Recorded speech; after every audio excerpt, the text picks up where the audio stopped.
Hello and welcome to the Cryptocurrency News channel. We're going to do the TAFA and chart analysis for January 6, 2022. And we're going to start with the graph and the one-day graph. And now the one-day graph for Bitcoin actually does not look all that bad. Now this is for day traders more likely.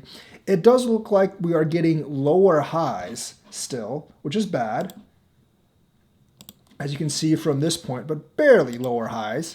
But we are getting higher lows. I think we actually, for today on the 24-hour cycle, we actually hit a bottom around 10 o'clock this morning, and we were at 42,400. And now, as you can see from this line, from bottom to bottom, we're actually going back up around there. Now, these two lines, if you actually extend them out, I think they will actually intersect at around 43,400, and perhaps that'll be around midnight tonight, and that will actually start the new cycle right here.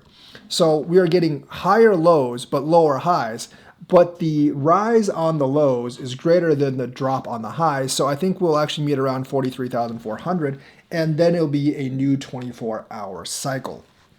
So based on that, right now, if you're a day trader, it would be a buy signal up until you get about 43,400. Now, that's only an increase of less than 1%, and I'm not a day trader, so I'm not actually buying. But technicals-wise, I think you would kind of look at that as the cross-off mark for about midnight tonight, starting a new daily cycle. Wouldn't advise anyone to buy on that because daily technicals are off a lot of the time, but that's kind of what it looks like when I look at the chart.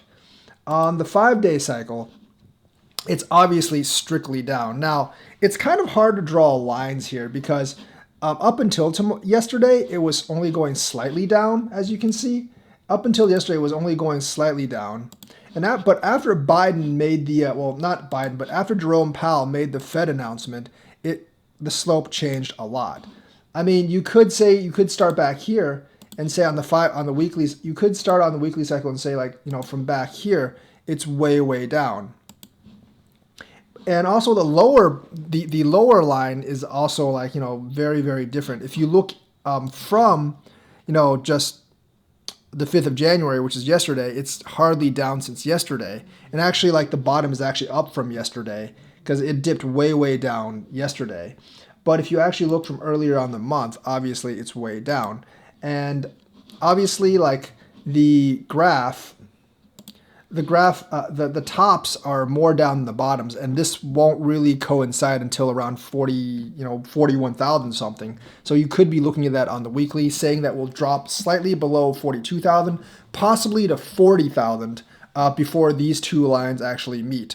So I always look at the 10,000s as major resistances / supports because people do tend to let prices bounce back at those points. So if you're looking at the weekly, I would actually say if you trace, the slope of these two lines is a lot more similar than the slope of these two lines. So essentially, I would say they would meet somewhere around, I would say more like 41,000 or even 40,000. So that could be where you're looking on the weekly if you're trading on the weekly. I don't trade on the weekly either. But if you're actually looking at a start on Sunday, maybe we'll hit around 40,000 on Sunday. I still think it was kind of a knee-jerk reaction, reacting to the Fed's interest rates, because if you really look at the Fed's plan, they're not going to raise the interest rate above 2.5%, and they're only doing that all the way up to 2025. So it's going to be a raise of 2.5% over 3 years, and 2.5 is still way below the historical average. And plus, if the stock market dumps too much, the Fed is going to come in and actually, balance things out with either new stimuluses or something like that. They're not going to let the stock market retrace by that much. And crypto should not be as affected by that as the stock market anyways. So I'm looking at maybe 42,000 as a bottom if that was a knee-jerk reaction, but maybe dropping to 40 as well if it's a longer-term trend. 1 month wise, it's the same thing. And the 1 month lines are actually nicer than the 1 month lines are actually much, much nicer than the 1 week lines because the massive drop yesterday here was so huge. And as you can see, we were just swinging back and forth for the month before this drop here. But we did kind of enter a bearish trend about a week and a half before New Year's Day. So from December 21st up until now is definitely more bearish than the rest of the month. But this drop was by far the biggest. And also, like, the volume was really, really low on that week of Christmas. And obviously the big volume here after the Fed announcement caused the markets to actually drop a lot.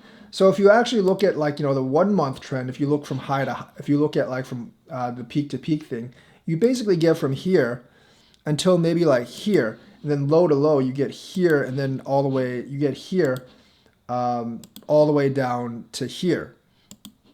And obviously, that's just showing a complete downward trend. But this thing right here, I think, is kind of an anomaly. And if it does swing back up, I do believe like maybe around 40,000 would be where they actually cross.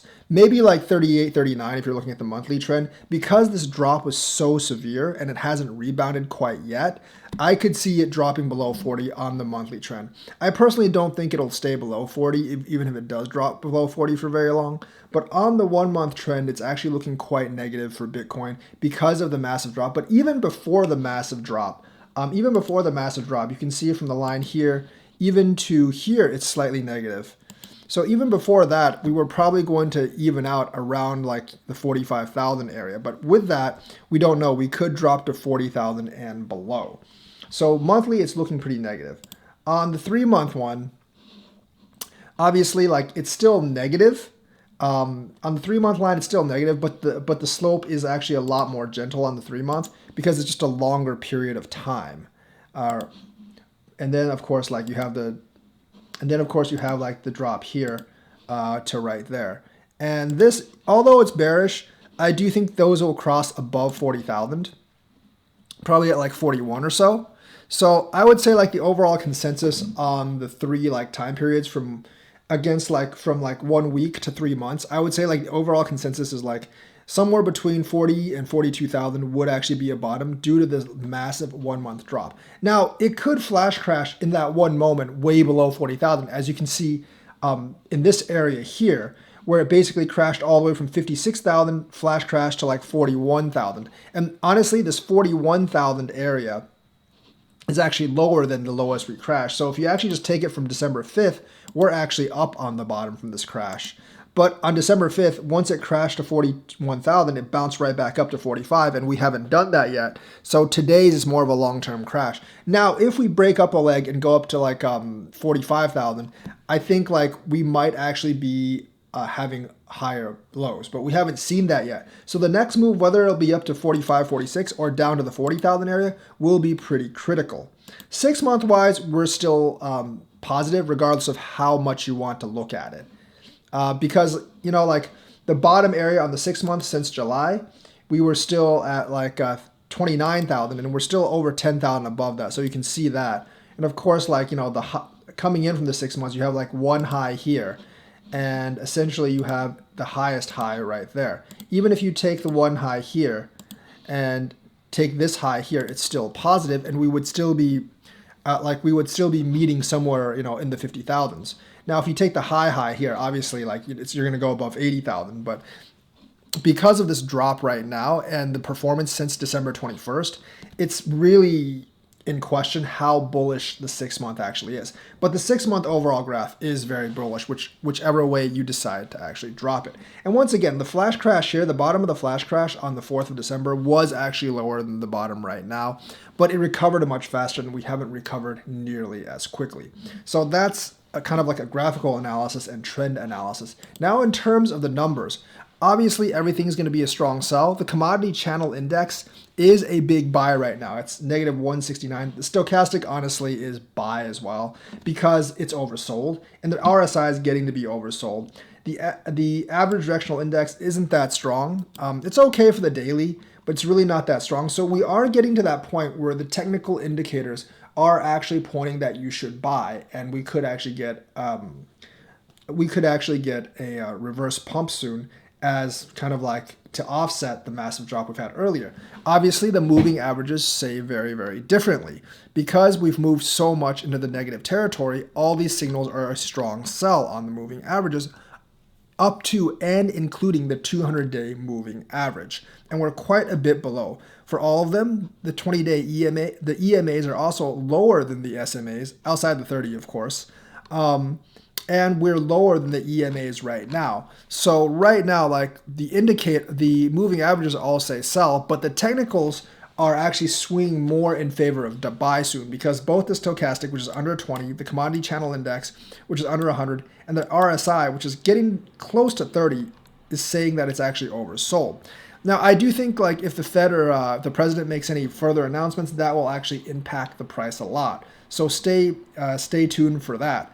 But right now, like, and Binance, let's not forget, also just picked up 43,000 Bitcoins, over about $1.6 billion worth of Bitcoin. They just bought that yesterday, so that could possibly signal a bottom as well.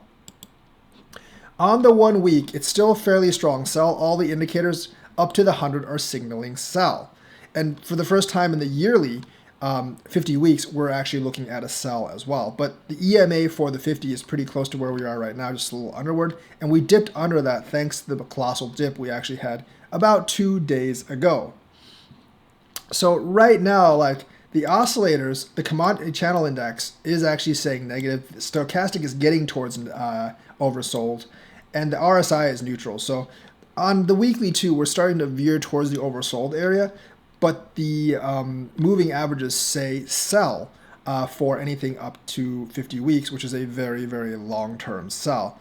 Now, like I said, if that was a knee-jerk reaction and we start recovering the second week after the new year, this will all be moot because we'll be strong in buy as well. But we've actually moved the moving averages strictly into the sell territory for the daily and the weekly.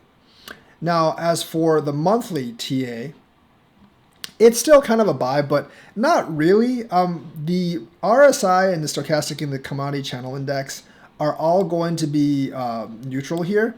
So there's no buy or sell there. But I only really look at the average for the 10 month because the 20 and 30 month is just like way too long. And the thing is, like for the 10 month, we're actually on sell right now. And that's obviously also because of the way we moved in the last 2 days. So the last 2 days had a lot of effect in moving the moving averages to the negative side. But we have to see how this actually reacts. Japan and the Nikkei actually lost a lot of points. But you know, today the stock market wasn't nearly as bad as yesterday.